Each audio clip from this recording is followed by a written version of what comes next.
Bismillahirrahmanirrahim. Sekali lagi Assalamualaikum warahmatullahi wabarakatuh. Selamat pagi dan salam sejahtera buat kita semua. Salam Nasuha. Baik, pertama-tama saya terima kasih sekali ikut di dalam forum ini dan juga terima kasih kepada Bapak Direktur, Kajur, Kebidanan dan Kaprodi serta teman-teman semuanya di Poltekkes dan mungkin juga ada dari IBI, barangkali dari Sulteng ya.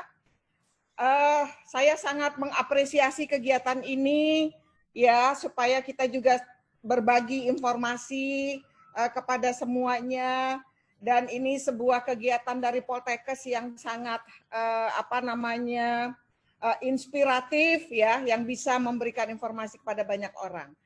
Saya akan sedikit berbagi informasi saja tentang peran bidan membangun kemitraan dalam mencegah stunting. Baik, saya akan mulai saja. Bahwa di kebidanan ini, pelayanan kebidanan itu sudah didasari oleh kerangka-kerangka hukum yang cukup kuat. Alhamdulillah kita sudah punya Undang-Undang Kebidanan nomor 4 tahun 2019. Di dalamnya kita juga sudah mengatur tentang ruang lingkup, tugas-tugas dan kewenangan bidan, termasuk salah satunya adalah pelayanan kesehatan bayi, balita sampai anak prasekolah. Dan di sini nanti fungsi bidan sangat kuat sekali dalam ikut berperan mencegah stunting. Tentu juga kita tahu bahwa stunting itu bukan kejadian setelah anak lahir, tapi bahkan sebelum lahir. Sehingga dalam peran bidan secara continuum of care itu akan selalu mempengaruhi kejadian-kejadian kemungkinan stunting. Yang kedua, saya juga berbagi dengan teman-teman mungkin di Poltekkes juga, kita juga sudah punya standar profesi bidan. Baru saja keluar tahun 2020 nomor 07, di situ mengatur dengan rinci tentang standar profesi bidan, isinya adalah standar kompetensi dan kode etik. Dalam standar kompetensi pun juga sudah diatur secara rinci tindakan-tindakan apa saja, keterampilan-keterampilan apa saja yang perlu kita capai untuk kita bisa memberikan pelayanan bayi baru lahir, bayi dan balita. Jadi nanti teman-teman di Poltek bisa melihat ini membrowsing saja, di IBI juga bisa ataupun di Kemenkes. Bahwa di dalam standar profesi sangat detail sekali.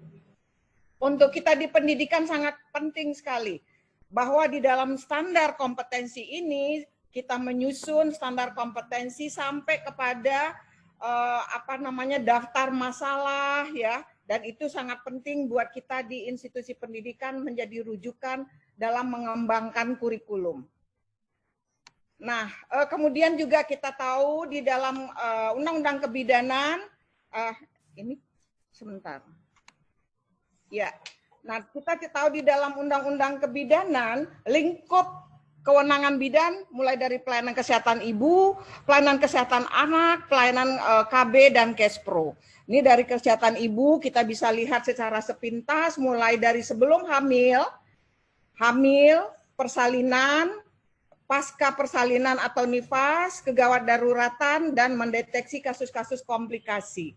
Ini di dalam lingkup kesehatan ibu. Kemudian juga kita lihat di kesehatan anak, itu di dalam memberikan pelayanan kita bertugas sebagai care provider pada bayi baru lahir, bayi, balita dan anak prasekolah. Ini ada rinci sekarang di dalam standar kompetensi. Daftar keterampilan semua muncul di situ, bahkan level kompetensi yang harus kita capai muncul di situ. Apakah level 2, level 3, atau level 4. Ini nanti teman-teman di Poltekkes sangat penting sekali dan sangat bisa menjadi rujukan utama kita dalam menentukan rencana pembelajaran semester, kemudian capaian pembelajaran.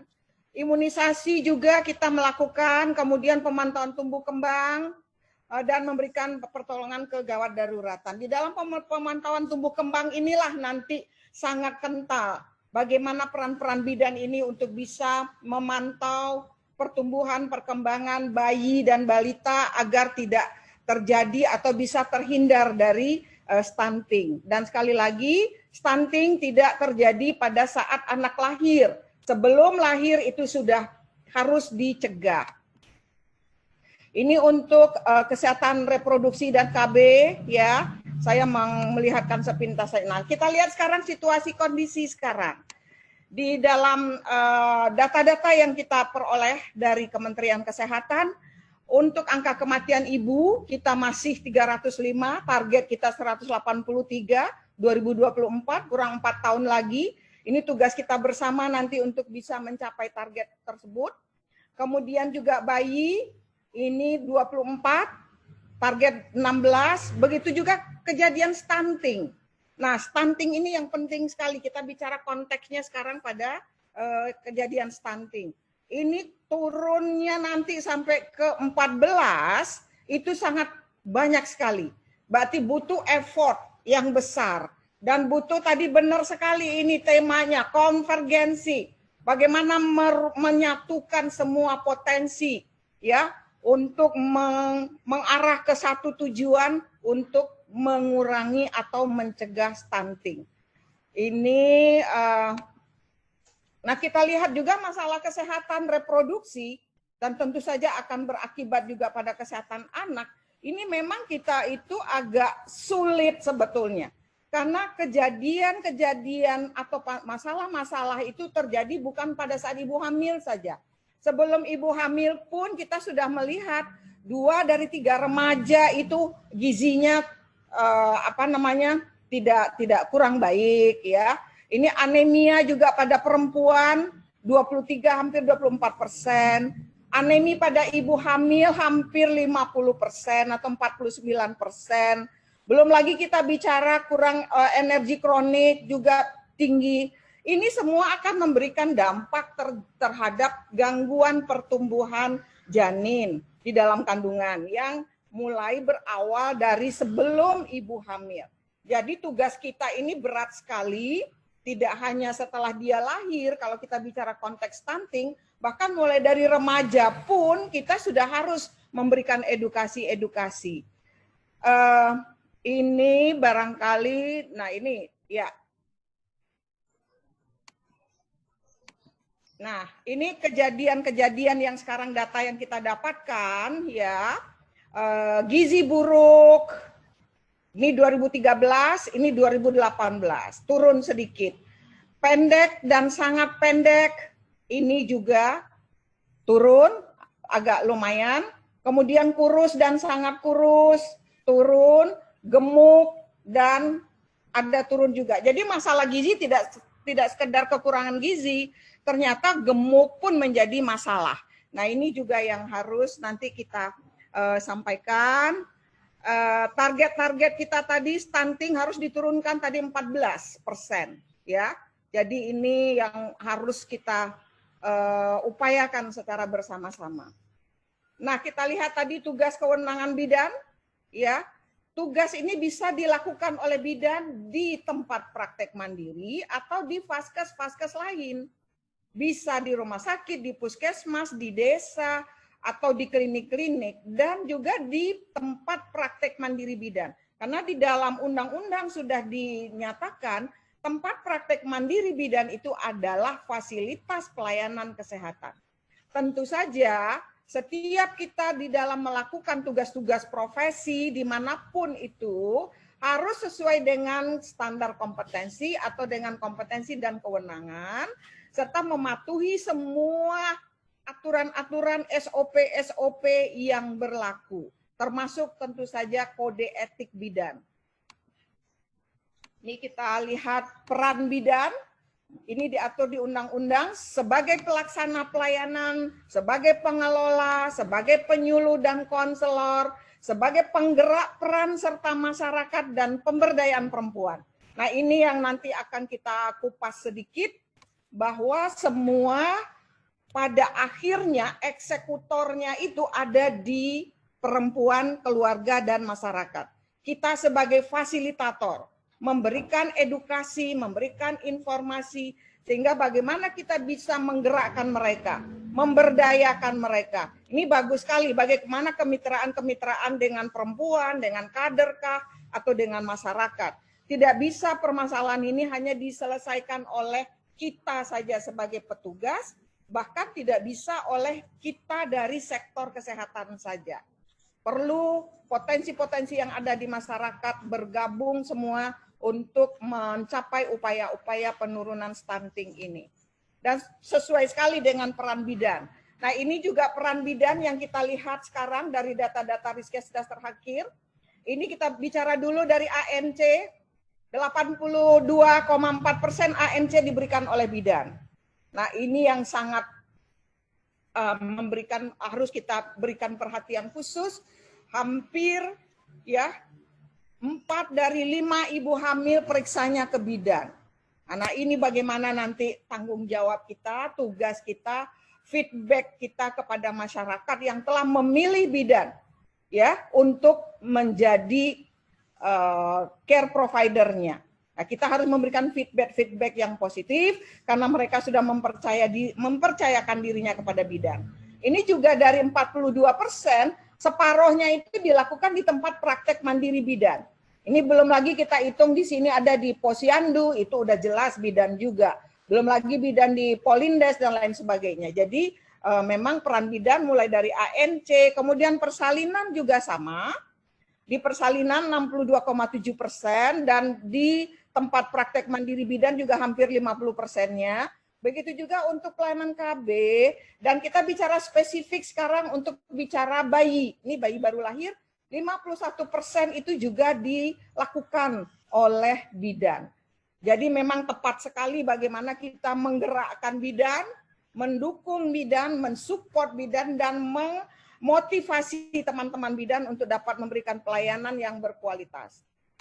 Nah, kita lihat tadi lingkup pelayanan kesehatan ibu, kita mulai dari pasangan usia subur sebelum dia menikah malah. Ya, dapat konseling pranikah atau konseling sebelum hamil, pada ibu hamil, ya ibu hamil di sini ada ANC, buku KIA dan lain sebagainya, 10T. Kemudian di sini pada persalinan, bagaimana persalinan aman, bagaimana ASI eksklusif, IMD, kemudian juga di 1000 hari pertama kehidupan. Nah, ini apa namanya yang golden periodnya ada di sini. Ini juga nanti akan kita lihat agak lebih spesifik ya, bahwa di sini sangat menentukan bagaimana kualitas anak itu ke depan. 1000 hari mulai dari saat hamil. Balita juga sama tadi, kemudian anak usia SD sampai anak remaja untuk konteks kesehatan reproduksi remaja. Ini adalah siklus atau continuum of care dalam siklus kesehatan reproduksi termasuk bayi dan balita. Nah, ini kita bicara spesifik 1000 hari pertama kehidupan. Mulai dari ANC, persalinan, kemudian di sini juga setelah persalinan sampai usia 11 bulan, ini kita bicara 1000 hari berarti sampai 24 bulan. Ini penting sekali dan ini sangat kental, sangat spesifik menjadi tugas pokok dari bidan. Kita sebagai bidan, orientasi atau tugas pokok kita tuh ada terfokus kepada 1000 hari pertama kehidupan ini menjadi perhatian kita. Ya, bahwa di the first golden hour nanti kita bicara IMD, ya, kemudian ini nutrisi ibu hamil, nutrisi bayi, nutrisi anak baduta. Nah, tadi sudah kita lihat 270 hari pada kehamilan, ini setelah lahir sampai 2 tahun. Ini merupakan jendela kritis dari perkembangan janin, organ tubuhnya, ya jantung, paru, otot, dan seterusnya. Karena kalau di sini ada gangguan itu akan berdampak panjang, berdampak kepada masa depannya bahkan sampai tua, ya. Kemudian pembentukan sistem saraf ini juga akan memberikan gangguan terhadap tingkat kecerdasan, akhirnya akan memberikan kegangguan terhadap tentu juga produktivitas. Kalau anaknya tidak kognitifnya tidak baik, bisa jadi sekolahnya nggak selesai. Ya, ini juga yang akan memberikan dampak panjang apabila dalam 1000 hari ini tidak kita kelola dengan baik. Ini tadi pada 1000 hari pertama kehidupan kalau terjadi gangguan, ya, ini masuk nggak ya?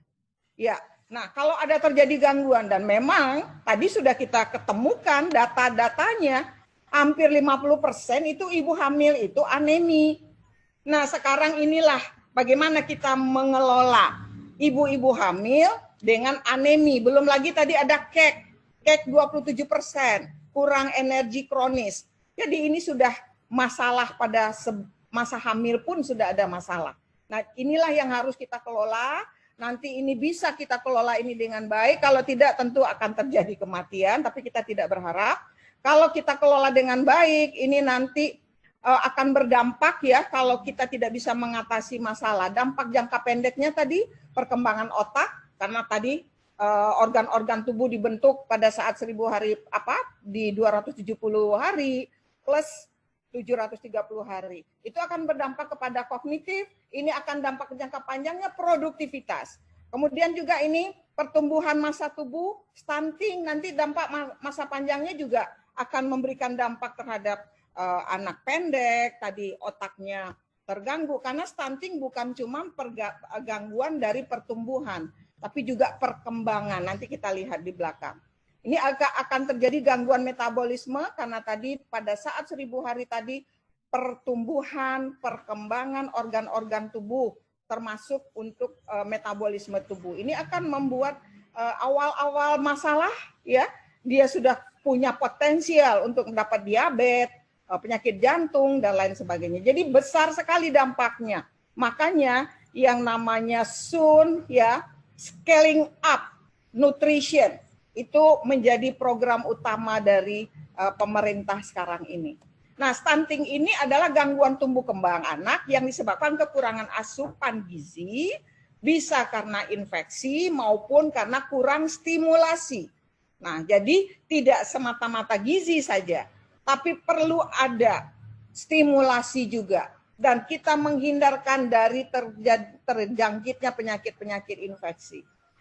Stunting bukan semata pada ukuran fisik, tetapi lebih pada konsep bahwa proses terjadinya stunting bersamaan dengan proses terjadinya hambatan pertumbuhan dan perkembangan organ lain termasuk otak. Inilah yang sangat kita khawatirkan. Seorang anak menderita stunting kemungkinan besar juga akan atau telah mengalami hambatan pertumbuhan dan perkembangan organ lainnya. Tadi yang kita lihat dampak jangka panjangnya. Nah, kita lihat bagaimana sih membangun kemitraan bidan, kader, tentu saja dengan perempuan, dengan masyarakat. Saya rasa ini sudah tugas bidan sehari-hari, terutama teman-teman kita, bidan-bidan di desa, dan selamat pagi teman-teman bidan semuanya yang bisa join di webinar ini. Saya yakin teman-teman bidan di daerah-daerah sudah melakukan berbagai hal, tapi mungkin kita perlu meningkatkan lagi upaya-upaya secara bersama-sama dengan melibatkan semua pihak, termasuk kita menjalin kemitraan dengan kaderkah, dengan dukunkah, dengan masyarakat atau dengan tokoh-tokoh. Ini pelayanan kebidanan, pelayanan kebidanan ini konsepnya itu adalah pemberdayaan dan kemitraan. Jadi sesuai sekali dengan topik yang dibahas sekarang. Pendekatan kita tentu saja kita menggunakan berorientasi kepada perempuan, women center care, memberikan pelayanan berkelanjutan, evidence based, yang humanistik. Kita harus menghargai setiap orang ya dengan manusiawi, dengan hati, kemudian respectful, holistik, biopsikososial dan komprehensif. Teman-teman bidan pasti sudah tahu ini.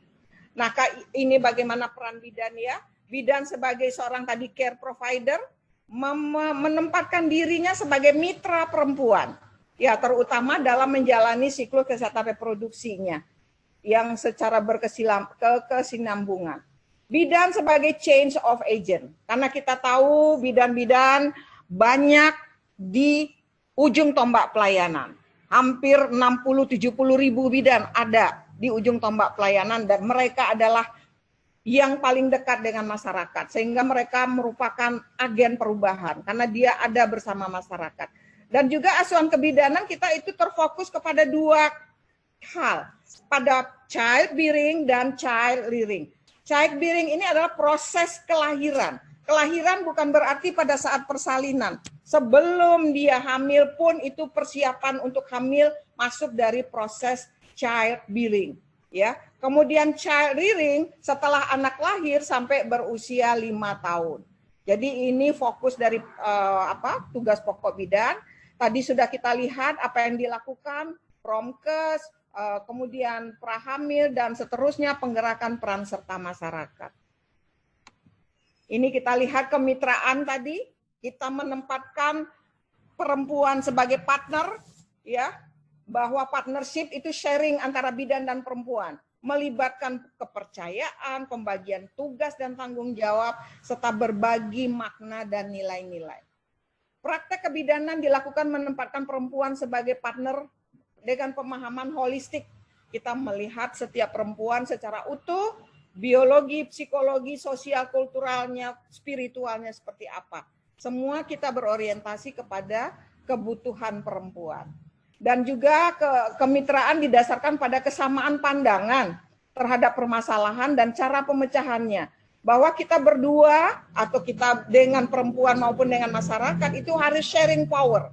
Kita punya keunggulan kita punya ilmu, punya keterampilan, punya profesionalitas, sementara perempuan dialah yang punya tubuhnya dan keluarganya, dia yang paling tahu, dia punya potensi bagaimana memanfaatkan potensinya secara optimal untuk menjaga kesehatan diri dan keluarganya. Ini konsep kemitraan, ya, dalam konteks kemitraan ini memberdayakan perempuan agar mereka mampu mengambil keputusan berhubungan dengan kesehatan diri dan keluarga. Kemudian peningkatan kemampuan dan rasa percaya diri menggunakan potensinya untuk memelihara kesehatan, termasuk di masa new normal dengan kebiasaan baru. Sekarang bukan new normal lagi, sudah kebiasaan baru, ya. New normal ini sudah menjadi kebiasaan, sudah menjadi nanti normal life ke depannya. Budaya hidup kita itu akan berubah. Tercipta kemandirian, ya, agar dia tahu mampu melakukan dan menjaga kesehatan diri, dan yang terakhir dia akan menjadi eksekutornya. Dia yang akan melaksanakan perilaku hidup bersih sehat itu dengan makan seimbang dan lain sebagainya. Inilah yang akan kita bangun melalui kemitraan dengan kader, dengan dukun, maupun dengan masyarakat itu sendiri. Ini bagaimana kita apa saja kegiatan-kegiatan yang sudah sekarang berjalan. Saya rasa ini teman-teman sekali lagi di desa mungkin yang posyandu barangkali sangat situasional, di zona hijau bisa dilakukan dengan protokol kesehatan, tapi di zona merah mungkin tidak bisa, tapi bukan berarti kita tidak bisa berinteraksi. Kita menggunakan tadi dengan kebiasaan baru, semua nanti akan serba online. Ini yang harus kita ingatkan kepada teman-teman semuanya dan juga kepada masyarakat sendiri, ya, bahwa kita di dalam kemitraan, di dalam masyarakat, ya, di ujung-ujung tombak pelayanan itu kita punya gerakan sayang ibu, ya, kesehatan reproduksi remaja, PKK, asosiasi ibu dan seterusnya. Bagaimana juga kita tidak melupakan kemitraan bidan dan dukun. Bagaimanapun dukun-dukun ini punya potensi yang bisa kita satukan dengan potensi yang ada di bidan, ya. Ini pemberdayaan, kondisi kita tahu kondisi perempuan, mereka rendah pengetahuan, pendidikan juga masih rendah, belum lagi kita bicara faktor budaya dan lain sebagainya. Akses ekonomi, ya, lebih banyak perempuan ini belum dapat mengambil keputusan, ya.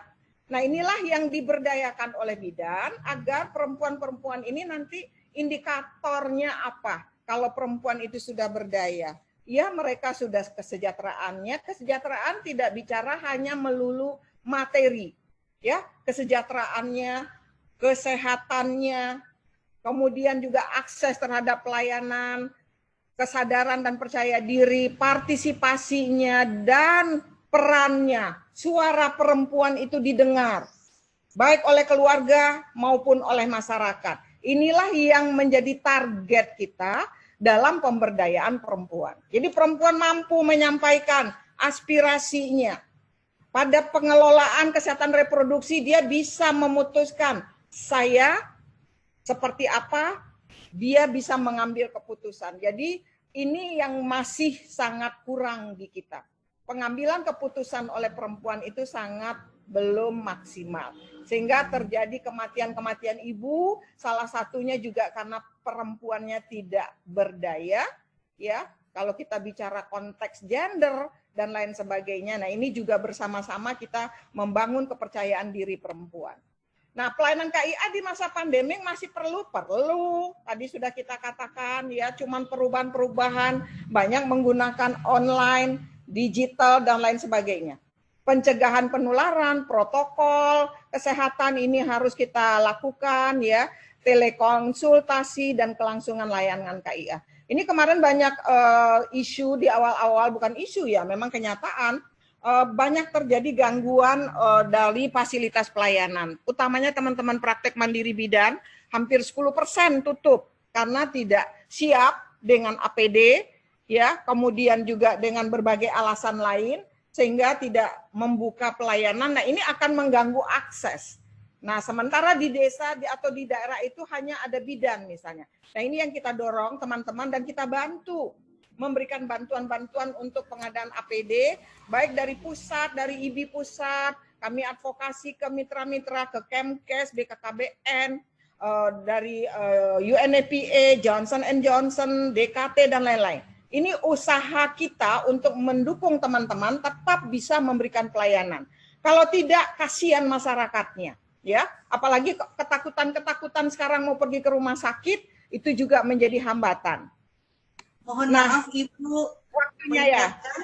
Waktu tinggal 10 menit, ya. Silakan Ibu lanjutkan. Ya, 10 masih lumayan.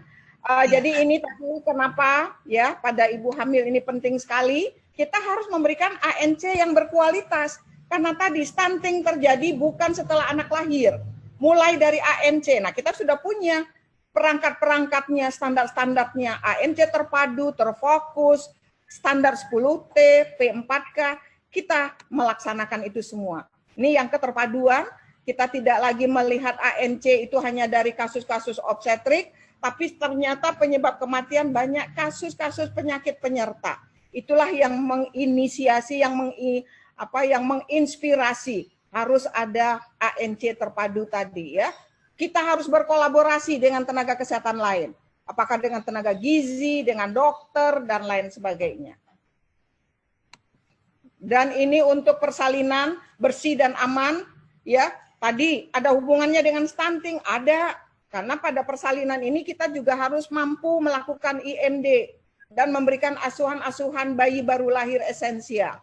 Ini asuhan sayang ibu dan juga asuhan sayang bayi. Bagaimana kita memberikan asuhan bayi baru lahir esensial, rawat gabung agar dia bebas mendapatkan ASI dari ibunya. Dan ini pemantauan tanda-tanda bahaya, imunisasi, pencegahan infeksi. Tadi bahwa stunting tidak hanya terjadi karena kekurangan gizi, tapi bisa kurang stimulasi karena kejadian-kejadian infeksi juga bisa mempengaruhi. Nah, untuk pemberian ASI eksklusif, peran kita besar sekali. Ini yang saya ingatkan kepada sejawat-sejawat bidan, ayo kita berikan hak-hak bayi untuk mendapatkan ASI dari ibunya. Ya, ini sudah ada bagaimana caranya pemberian ASI eksklusif, apa peran bidan, ini nanti saya rasa sudah tahu semua. Dan yang penting kita dalam konteks sekarang, bagaimana kita memberikan informasi yang benar kepada masyarakat dan kepada mitra-mitra kita tadi. Kader, karena kader perpanjangan tangan kita untuk menyampaikan informasi. Ini pemantauan tumbuh kembang ya secara asuh, ASI, ASAH ya. Jadi tidak bisa cuma nutrisi saja. Tiga-tiga harus dipenuhi. Nah, itu tadi yang harus kita bangun, stimulasi dan lain sebagainya. Nanti bisa dilihat ini stimulasi motorik, sensorik dan lain sebagainya. Ini saya cepat saja karena waktunya. Nah, bagaimana ini pola asuh ya, bagaimana untuk pemberian makanan di dalam mencegah dan menghindari atau mengurangi kejadian-kejadian dari stunting, mulai dari bayi baru lahir ya sampai 6 bulan, ASI, MPASI sampai berusia 2 tahun. Ini pola asuh yang terkait gizi, cara pemberian makanan yang sesuai dengan kebutuhan ibu dan anak. Ini penting sekali dan itu semua ada di buku KIA. Kita punya buku pinter Jadi semua informasi-informasi itu ada, ya. Dan bagaimana kita stimulasi SDI DTK-nya ini sudah dilakukan oleh teman-teman bidan semua. Nah, kita lihat di sini ya, ini bagaimana pemberdayaan tadi, inovasi. Pada ujung-ujungnya mereka yang kita harapkan sebagai pelaku utama. Mereka yang akan menerapkan PHBS, memilih gizi seimbang dan lain sebagainya. Tapi kita memfasilitasi. Upaya pencegahan stunting mulai dari ibu hamil, ya, meningkatkan akses, memberikan tambah darah, konseling gizi, IMD, ya, melakukan tata laksana pada hamil-hamil dengan anemia, dengan KEK, pada bersalin juga tadi sudah kita bahas, ya, dan tetap kita memberikan informasi-informasi bagaimana konseling gizinya, ASI eksklusifnya, dan anak sampai 3 bulan. Ini pada 1000 hari pertama kehidupan diawali dari peningkatan pelayanan kesehatan ini untuk menghindari stunting. Sampai 23 bulan di sini. Tadi sudah kita bahas juga. Dan ini pemberdayaan perempuan, ini sebagai kader, ya, pelaksana UKBM mendampingi ibu dan balita, media komunikasi, perpanjangan tangan dari kita kepada tokoh, kepada perempuan, dan lain sebagainya. Bagaimana kita memberikan informasi bahwa mempersiapkan diri secara fisik sebelum hamil. Calon ibu mengetahui kesehatannya sendiri dulu sebelum dia hamil. Jangan lagi dia sakit, dia lagi anemi, kemudian, nah, tapi di kita kadang-kadang hamil itu tidak sengaja, tidak direncanakan, tahu-tahu hamil, tahu-tahu telat. Nah, kalau itu sebetulnya yang harus kita bangun perilaku seperti itu. Hamil harus dipersiapkan. Kemudian menjaga kesehatan dan gizi selama hamil, pengasuhan anak, ini bagian dari pemberdayaan perempuan. Nah, ini bagaimana tadi saya bicara scaling up essential nutrition intervention, ya. Suplemen, tablet tambah darah, pemberian makanan tambahan, promosi dan konseling. Ini nanti bisa dilihat semuanya. Ya, sampai kepada pemberian tablet tambah darah kepada remaja putri, karena hampir 25% juga remaja putri itu anemi. Jadi 1 dari 4 perempuan itu juga sudah anemi, remaja-remaja. Ini udah membawa masalah untuk ke depan apabila dia hamil. Nah, ini bagaimana makanan gizi dan minum yang cukup. Ini banyak sekali poster bisa dilihat saja. Ini pada ibu hamil, tadi intervensi untuk prevalensi, ya, mencegahnya. Bagaimana intervensi 1000 hari pertama, ANC yang baik, persalinan di vaskes, bagaimana menyelenggarakan pemberian makanan tinggi kalori, dan seterusnya, ya, sampai penyuluhan KB. Ini sudah ada format-formatnya, tentu dari Dinkes juga sudah punya, dari Puskesmas. Nah, bagaimana peran bidan pada saat pandemi COVID? Itu yang diharapkan kita membantu melakukan sosialisasi seperti sekarang, ya, dan nanti mudah-mudahan akan dilanjutkan oleh teman-teman bidan yang mengikuti webinar ini. Tetap memberikan pelayanan, tapi kita harus terlindungi. Itu yang kami ingatkan kepada teman-teman, kita harus tetap memberikan pelayanan, tapi memperhatikan perlindungan diri. Kalau kita tidak menggunakan APD, akan membahayakan buat diri kita dan membahayakan buat pasien kita. Kita bisa menularkan dan kita juga bisa tertular. Kemudian melakukan kolaborasi. Habis ya. Nah, ini pada pandemik tadi hamil, bersalin, nifas, menyusui bayi balita. Seperti apa sekarang polanya pada kebiasaan baru dengan banyak menggunakan online. Ini sudah terakhir, ya, take home message-nya. Jadi apa yang mesti dilakukan oleh bidan benar-benar ini? Yang take home message. Lakukanlah pemeriksaan kehamilan dengan benar.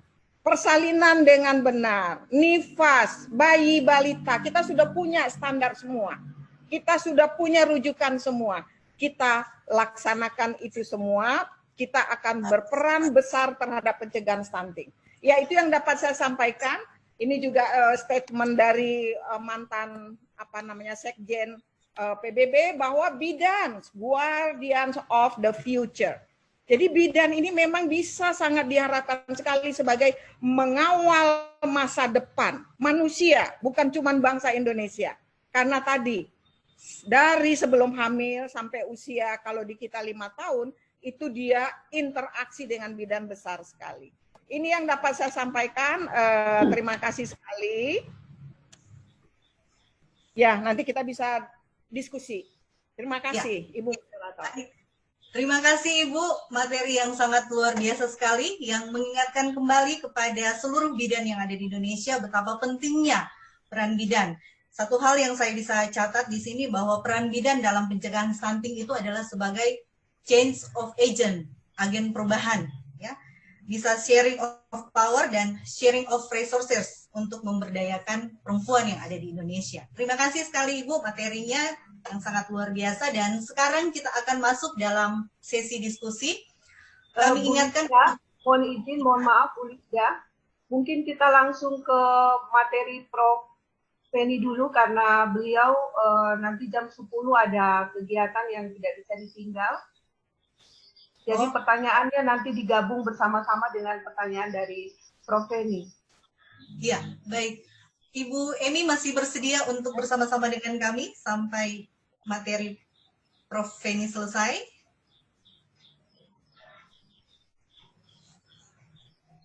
Ya. Apakah masih bersedia bergabung, Ibu? Oh, saya sebetulnya habis ini juga ada ini lagi. Bisa nggak kita minta waktu 5 sampai 10 menit saja dulu? Iya, baik. Maaf. No problem, Ibu Emi. Oh iya, baik. Lama kita tidak ketemu, Prof. Iya, lama udah ketemu, Masya Allah. Masya Allah, sehat, Prof. Alhamdulillah. Alhamdulillah. Mohon izin, Silakan Ibu Prof. Emi dulu, saya. Ya. Terima kasih waktunya Prof. Feni. 5 menit aja. No problem. Ya, terima kasih Prof. Silakan Bu Lisda. Terima kasih, Prof. Terima kasih. Baik, terima kasih. Sekarang kita akan masuk dalam sesi diskusi dan panitia sudah memilih 2 pertanyaan yang ditanyakan oleh peserta webinar melalui link. Disilakan untuk menampilkan pertanyaannya kepada panitia. Kami ingatkan kepada seluruh peserta webinar untuk bisa memberikan pertanyaan melalui link yang kami sudah bagikan, baik melalui grup Telegram maupun room chat di Zoom dan di link YouTube.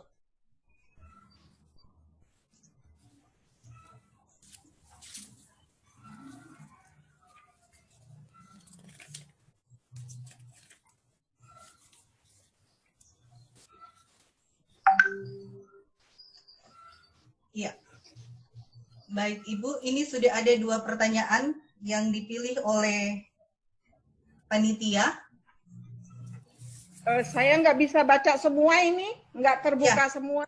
Tolong di slideshow panitia.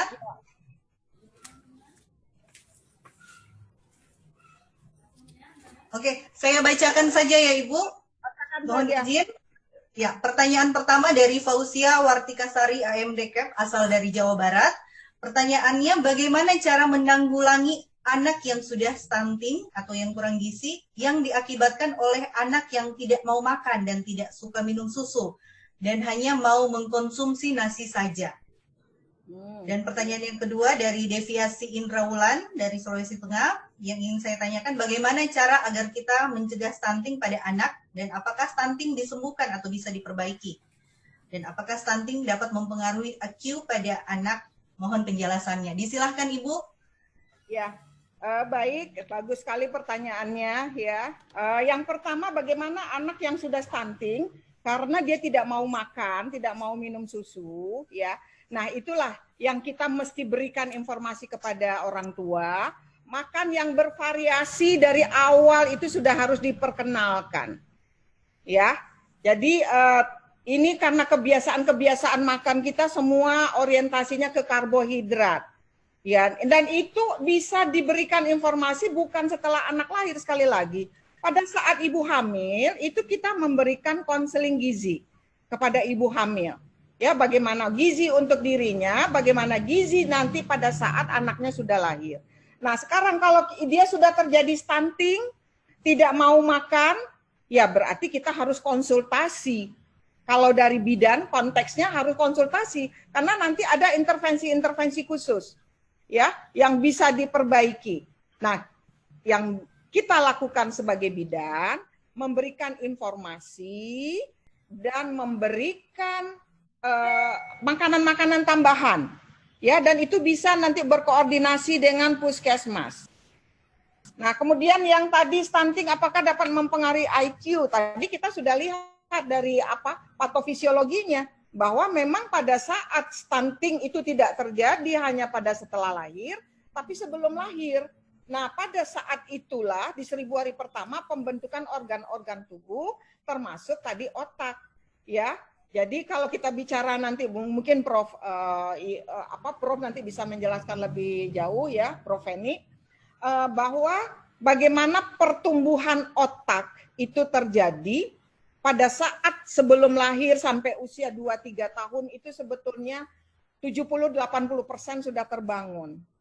Ya, berarti sisa yang bisa kita kejar itu kalau ada ketertinggalan 20-30% itu sangat sedikit, makanya penting sekali tadi, makanya di sini adalah namanya golden period atau apakah namanya, ya, karena nanti pertumbuhan otak terganggu, sinap-sinapnya tidak banyak, ya, longgar, ya, itu akan mempengaruhi IQ.